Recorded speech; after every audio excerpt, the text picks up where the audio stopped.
उत्पत्ति अध्याय 10। नूह के पुत्र जो शेम, हाम और येपेत थे, उनके पुत्र जलप्रलय के पश्चात उत्पन्न हुए। उनकी वंशावली यह है।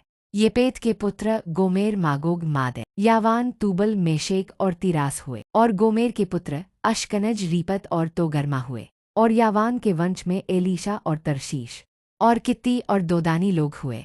इनके वंश अन्य जातियों के द्वीपों के देशों में ऐसे बंट गए कि वे भिन्न भिन्न भाषाओं, कुलों और जातियों के अनुसार अलग अलग हो गए। फिर हाम के पुत्र कूश और मिस्र और फूत और कनान हुए। और कूश के पुत्र सबा, हवीला, सब्ता, रामा और सबूत का हुए। और रामा के पुत्र शबा और ददान हुए। और कूश के वंश में निम्रोद भी हुआ। पृथ्वी पर पहला वीर वही हुआ है। वही यहोवा की दृष्टि में पराक्रमी शिकार खेलने वाला ठहरा। इससे यह कहावत चली है कि निम्रोद के समान यहोवा की दृष्टि में पराक्रमी शिकार खेलने वाला। और उसके राज्य का आरंभ शिनार देश में बाबुल, अक्कद और कलने हुआ। उस देश से वह निकलकर अश्शूर को गया। और नीनवे, रहोबोतीर और कालह को। और नीनवे और काला के बीच रेसेन है, उसे भी बसाया। बड़ा नगर यही है। और मिस्र के वंश में लूदी, अनामी, लहाबी, नप्तूही और पत्रुसी, कसलूही और कप्तोरी लोग हुए। कसलूहियों में से तो पलिश्ती लोग निकले।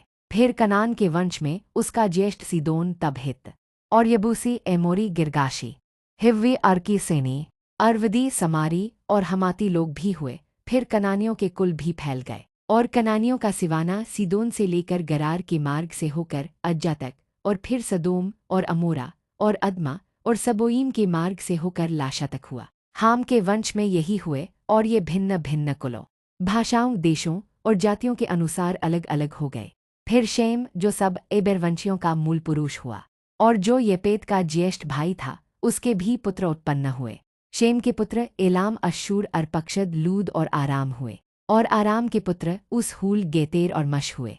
और अर्पक्षद ने शेलह को और शेलह ने एबेर को जन्म दिया। और एबेर के दो पुत्र उत्पन्न हुए।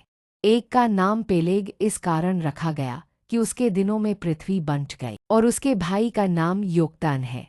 और योक्तान ने अल्मोदाद, शेलेप, हस्रमावेत, थेरह, यदोरवाम, उजाल, दिकला, ओबाल, अबीमाएल, शबा, ओपीर, हवीला और योबाब को जन्म दिया। यही सब योक्तान के पुत्र हुए।